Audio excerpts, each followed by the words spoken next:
হ্যাঁ, এই নীতির অবশ্যই এখানে কিছু ঝামেলা আছে। তো আমরা বেসিক্যালি এই জায়গাগুলোতে কাজ করি যে মানে নীতির কোন কোন জায়গাতে পলিসি আছে কিন্তু পলিসির ইনেক্টমেন্টটা ঠিক মতো হচ্ছে না।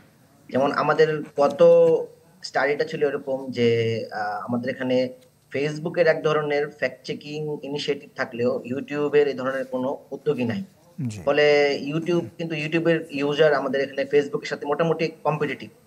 সো তো এই জায়গা থেকে আমরা প্রথমে একটা স্টাডি করি গত মাসে, যেটা হচ্ছে যে কিভাবে একটা ইউটিউব চ্যানেল বা দুইটা, আমরা তিনটা কেস স্টাডি করছিলাম যেখানে তারা বেসিক্যালি শুরু করছে একটা ভিন্ন কন্টেন্ট দিয়ে, কিন্তু সেই ভিন্ন কন্টেন্টের তেমন কোনো ভিউ নাই।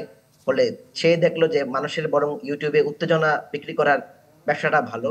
ফলে সে তার পুরো ট্যাকটিক্স চেঞ্জ করে সে চলে গেল রাশিয়া ইউক্রেন যুদ্ধ, তারপরে ফিলিস্তিন গাজা, তারপর বাংলাদেশের নির্বাচন, এবং সবগুলো ছিল যথেষ্ট উত্তেজনাপূর্ণ এবং মোটামুটি বিভ্রান্তিকর তথ্যের একটা বিরাট আকর।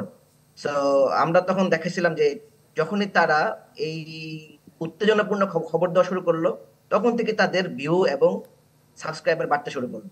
হুম। এবং তারা মোটামুটি অ্যালগোরিদম, যেটা ইউটিউবের অ্যালগোরিদম, সেটাকে মোটামুটি এক্সপ্লয়েট করেই তারা সামনে আগায় এবং তাদের অজস্র ভিউয়ার এবং তারা মোটামুটি মিলিয়ন ভিউ তারা ভিডিওতে পাচ্ছিল। শুধুমাত্র তারা উত্তেজনাপূর্ণ নিউজ, যেটা ফেসবুক ইউটিউবের অ্যালগোরিদমকে সাপোর্ট করে। তো এখানে ইউটিউবের আসলে অনেক কিছু করার আছে, যেমন বিবিসির এই লোগোগুলা হুবহু বিবিসির লোগো এবং নাম আছে এখানে বিবিসি, ক্যাপশনে বিবিসি বারবার বলা হচ্ছে, কিন্তু বিবিসির একটা ভেরিফাইড ইউটিউব চ্যানেল আছে থাকা সত্ত্বেও কিভাবে এগুলা প্ল্যাটফর্মে থাকে।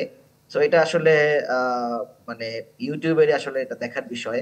প্লাস ইউটিউবের অনেক কিছু স্কেলেবিলিটি আছে, লাইক জি। ইউটিউব চাইলেই অনেক কিছু একই সাথে স্টেপ নিতে পারে না। ফলে পাশাপাশি কিছু গবেষণা আমাদের করা দরকার, যার মাধ্যমে ইউটিউব আসলে বুঝতে পারে যে বাংলাদেশে কি ধরনের ট্রেন্ড চলছে এবং তাদের তাদের কি ধরনের প্রবলেম হচ্ছে।